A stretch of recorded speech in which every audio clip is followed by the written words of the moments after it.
7h30 du matin. Nous arrivons à peine à Culiacán et déjà, notre contact sur place nous annonce qu'une fusillade vient d'avoir lieu. C'est un quartier dangereux. Tu vois les militaires? C'est là-bas. Dès l'aube, une première scène de crime. Une mère vient de perdre son fils. Le corps est à l'intérieur? Oui. Sur le siège passager, la victime, Victor, 20 ans, fusillé par le cartel pour une raison inconnue, sous les yeux des voisins. J'étais en train d'arroser, il était 6h, 6h20 du matin, quand j'ai vu la voiture arriver. J'ai filé à l'intérieur. Il n'y a rien de nouveau pour nous. Ils tuent des gens n'importe où. Ils sont hors de contrôle. Une violence extrême, devenue banale à Culiacán, le fief du puissant cartel de Sinaloa, qui torture, démembre et assassine. 5 morts en moyenne chaque jour dans la région, malgré le déploiement de l'armée. En cause, l'arrestation par les États-Unis l'année dernière du cofondateur du cartel. Depuis, 2 factions s'entretuent pour prendre la tête de l'organisation criminelle. Assaut en pleine ville. Et même désormais, un armement digne d'une zone de guerre. Après des semaines de négociations, l'une des factions accepte de nous montrer ses nouvelles armes. Baisse la caméra. Dans une planque, en pleine ville, nous rencontrons ce pilote de drone, surnommé Mona Lisa. Ça, c'est un drone professionnel. On l'utilise pour larguer des explosifs sur les ennemis. Un vieux modèle acheté 450 € pièce aux États-Unis. Le plus précieux. Il faut faire très attention quand on manipule l'explosif. On le place en dessous et on le largue sur les véhicules cibles. Votre voiture, par exemple, ça la détruit complètement. Et ça tue tout le monde. Son groupe en possède plus de 200. Et même s'il prétend ne cibler que la faction adverse...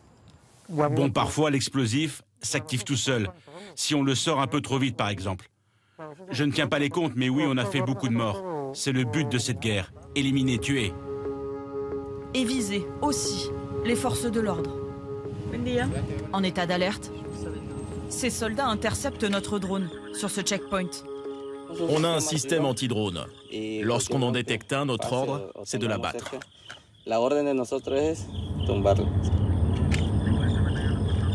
Nous prenons la route, déserte. On n'a pas croisé une voiture. Nous sommes dans une zone stratégique, truffée de laboratoires de fabrication de drogue. Au milieu, le village d'El Pozo, régulièrement bombardé depuis 1 an. Et là, par exemple, c'est une maison qui a été bombardée il y a 3 mois. Et vous voyez, le toit a complètement volé en éclats. On voit encore des débris calcinés partout. Une planque détruite par la faction ennemie. Il n'y a plus rien à l'intérieur. Ici, les narcos surveillent imperceptiblement tous les allées et venues. Je sors avec la caméra? Oui, pour qu'ils voient qu'on est des journalistes. Terrorisés, la plupart des 600 habitants a pris la fuite. Cette famille, elle, reste. Ils peuvent larguer jusqu'à 15 bombes en 2 heures. Malgré le danger. Pourquoi je m'en irais? Ce restaurant, c'est celui de mes parents. Ils ont tout sacrifié pour ça. On vit une vraie guerre. Retour dans le centre-ville de Culiacán, où 300 commerçants terrifiés ont baissé le rideau. On a des réservations? Miguel Taniyama a déjà fermé 3 de ses restaurants. Non, toujours pas. Celui-ci est au bord de la faillite. Avant, on avait jusqu'à 250 clients. Aujourd'hui, regardez, on a à peine 1 ou 2 tables. Vous savez, la violence tue. Elle tue des gens, mais aussi l'économie et notre espoir d'avancer. Par sécurité, il n'ouvre même plus tard le soir. Avant, on fermait à 2 h du matin. Aujourd'hui, à 20 h. Une fois, j'ai vu des gens pendus, juste là, sous le pont.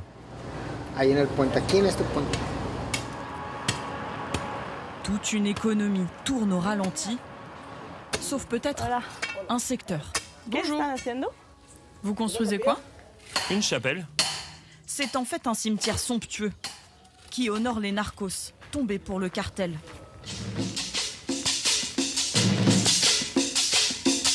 Avec des tombes XXL, comme cette réplique du Taj Mahal. Yo puedo subir? On peut monter? Cette sépulture offrira à l'étage tout le confort d'une villa, vitres par balle incluses. Là, il y aura les toilettes, et là, un salon pour que la famille se recueille. Tout sera vitré. Ok, Je dois y aller. Je ne peux pas en dire plus. Ils ont des caméras. Les petites mains, les victimes collatérales, elles, n'auront pas tant d'honneur. Leur corps abandonnés sur des terrains vagues. Plus de 2000 personnes, de jeunes hommes surtout, sont portés disparus dans l'état du Sinaloa. Leurs mères peignent aujourd'hui leur visage sur les murs de la ville. On devait en peindre 70, mais ça ne rentre pas sur le mur. Comme Maria Rodriguez. C'est mon fils, Marco César. Il a été enlevé par des hommes armés et cagoulés. Selon elle, pourtant, il n'appartenait pas au cartel. Depuis un an, toute la famille le cherche, partout. Au moins, on n'a pas perdu les deux, mon papa et mon tonton. Oui, ma chérie, mais on le cherche, on sera bientôt au complet. Il faut y croire encore pour garder la force de placarder son visage dans toutes les rues de Culiacán. Fais-lui un bisou. Dis-lui de revenir. Un fils, c'est la chose la plus sacrée qu'une mère puisse avoir. Et si sa mère ne le cherche pas, qui le cherchera? L'espoir, comme dernier rempart contre l'ultraviolence de cette guerre fratricide dont les habitants ne voient pas la fin. Depuis le début de la semaine, 14 personnes ont été tuées à Culiacán.